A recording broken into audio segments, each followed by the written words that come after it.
My name is Layla. I'm 38 years old, and I live with my husband Zeke and our 3 daughters. I've been estranged from my family for about 20 years. I have parents and an older sister named Melissa. From the outside, we appeared to be a close-knit family, but in reality, I felt isolated. I've always been shy and introverted and not particularly striking in appearance. I struggled to stand out and had only a few friends during my school years. In contrast, my sister was outgoing and always surrounded by friends, thanks to her good looks. My parents seemed proud of her and favored her in many ways. For example, when we were shopping for hair accessories, I said I wanted the pink one. But Melissa threw a fit, insisting, "I want the pink one too. It looks better on me than on Layla." My parents told me to give in, saying, "Let your sister have it. We'll buy you the blue one." Melissa always got new stuff while I got her hand-me-downs. Seeing my parents' favoritism, Melissa started treating me coldly. She even told me not to talk to her at school because she didn't want people to know I was her sister. That hurt deeply. As I got older, I felt the disparity between us more and more. I decided that once I graduated high school, I would leave home for good.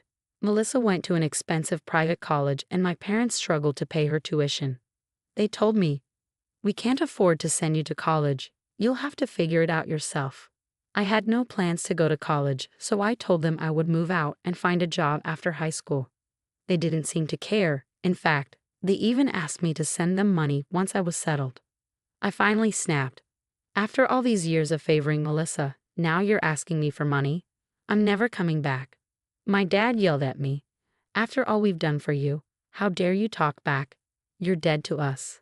I left home right after graduating high school, taking only a few belongings and a small amount of money saved from my part-time job. I felt overwhelmed but determined to never go back. I managed to build a life for myself in a new place. The company that hired me right after high school didn't pay much, but the people were kind and supportive. I felt fulfilled every day. The building where I worked contracted with a cleaning service, and that's how I met my husband Zeke. At first, we just exchanged greetings, but over time, we started making small talk. One day, he asked me out for dinner. I had always been drawn to his warm smile and diligent work ethic, so I accepted his invitation without hesitation. We went out several times, and after our third dinner together, he confessed his feelings, and we started dating.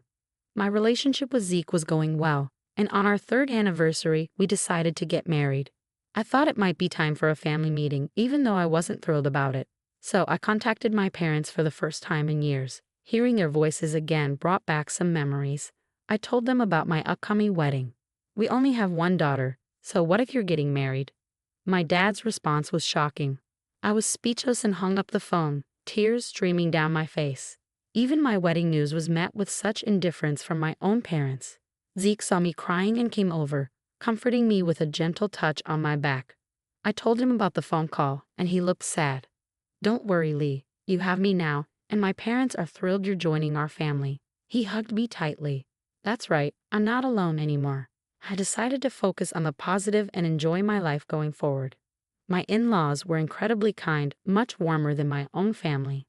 A couple of years later, our first daughter was born, and we were living fulfilling lives. One day, years after cutting ties with my family, I received a call. It was from my dad. I hesitated but answered, thinking it might be urgent. He sounded unusually cheerful.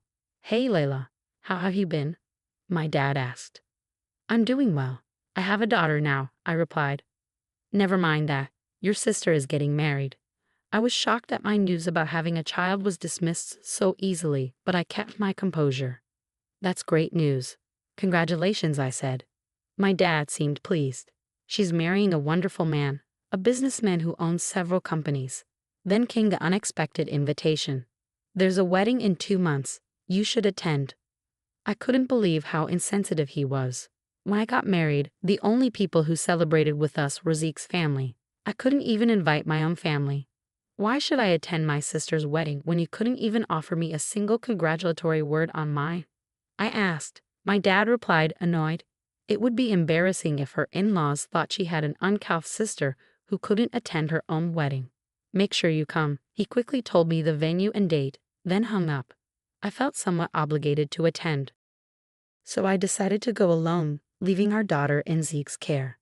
I had some time to kill before the meet and greet my dad had told me about, so I thought of hanging out at the hotel cafe. That's when I saw a familiar woman walking from the back of the lobby. It was my sister. "Layla, what are you doing here?" She seemed surprised to see me. "Congratulations on your wedding. Dad told me to come." Her eyebrows furrowed. "I told him not to invite you." Why would Dad do something like that? Apparently, my dad had invited me to keep up appearances. "I didn't send you an invitation, Layla. I haven't even arranged a seat for you." I felt sad again, being treated this way after making the effort to come. "If I'm not invited, I'll go home. I left my daughter with my husband to be here. Please explain to Dad," I said. As I was about to leave, my sister seemed to remember something. "By the way, Layla, you're married too, right? What does your husband do?" When I told her he was in the cleaning business, she scoffed. "Cleaning? That sounds dirty. Your house must stink like garbage. How can you stand such a man?"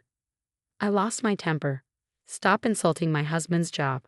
I'm very happy with my life. I don't want you or Dad interfering anymore. Never contact me again." She sneered at me. "I wouldn't want to be family with someone who smells like garbage. We're strangers now and will remain so. I won't bother contacting a stranger." I stormed out of the hotel, only then noticing my makeup was ruined by tears.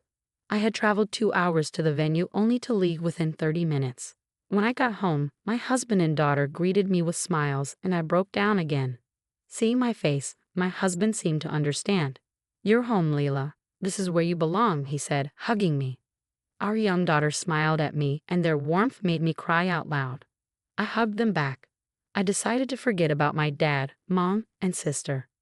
My family is right here. That thought helped me return to my regular life. 10 years passed, and I gave birth to 2 more daughters, making me a mom of 3.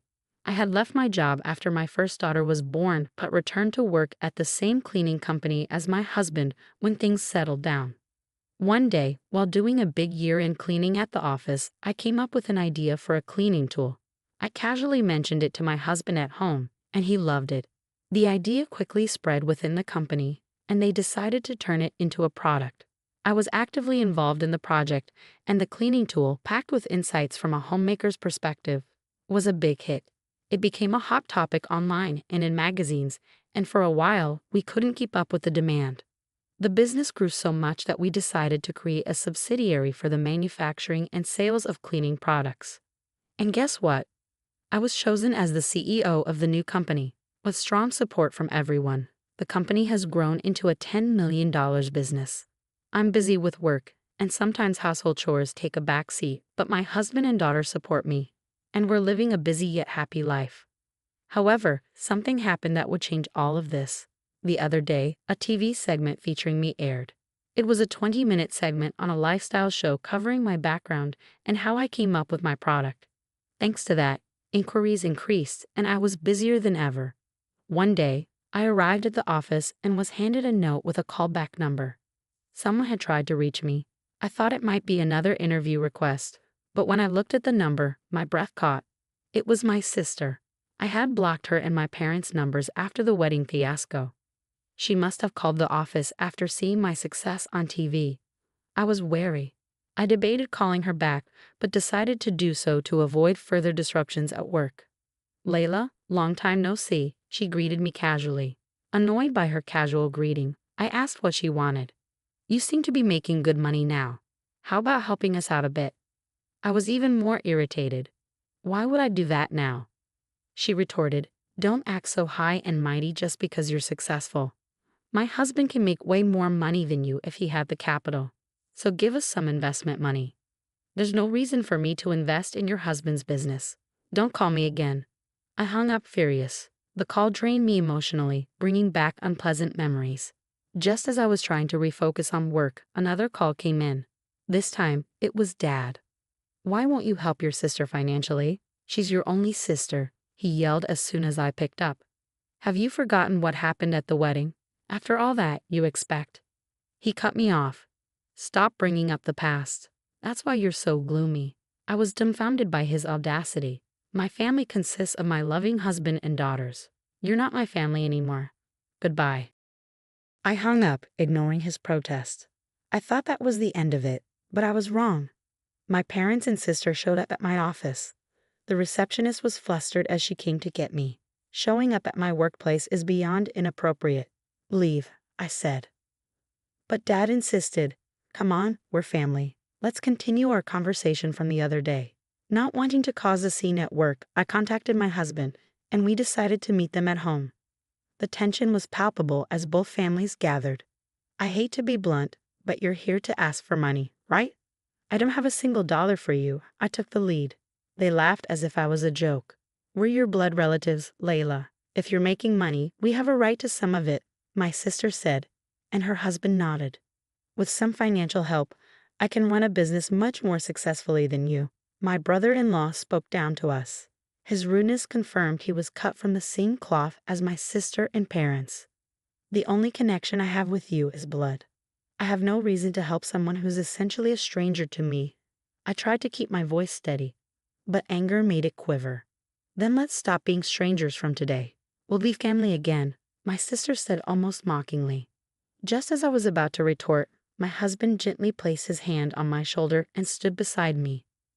Layla is already part of our family. We don't need you to be happy. In fact, aren't you the ones who need us? He spoke calmly but firmly, looking straight at my parents and sister. Shut up. You're just a janitor, right? Surrounded by garbage all day, and you dare to act superior? My husband is a businessman, not like you. My sister yelled, her face red. My husband replied, don't belittle janitorial work. It's an honorable job that keeps our community clean. Zeke is the CEO of the parent company of my business. My sister screamed in surprise. What, Leela? You never mentioned that. I thought he was just a janitor. Seeing the shocked faces of my parents and sister, I couldn't help but laugh. He wasn't the CEO when we got married. It was originally his father's company. Their faces turned sour. My husband continued, and if your husband is such a great businessman, he shouldn't need our financial help. My sister and her husband tried to respond but were at a loss for words. I took a deep breath and said, this is the last time we'll talk. We're fine being strangers. If you make a scene, I'll call the police. They glared at me, but my husband stepped in front of me and stared back. They left without another word. Later, my husband shared some surprising news. His company had business dealings with my brother-in-law's company. He decided to cut all ties. My brother-in-law came to apologize, but my husband didn't accept it. It seems that my brother-in-law's company, which lost its business partners, was unable to survive and went bankrupt, struggling with massive debt. My sister and her husband eventually divorced. Moreover, my dad, who had been receiving financial help from them, had prematurely retired without consulting anyone. Now he couldn't find a job due to his age. My parents' marriage was also on the rocks. My sister, now divorced and back at our parents' home, was barely making ends meet with a part-time factory job. As for me, my work is going well, and my family is happy. We're planning a long family vacation with my in-laws. I'm grateful for the happiness I have and plan to cherish every day.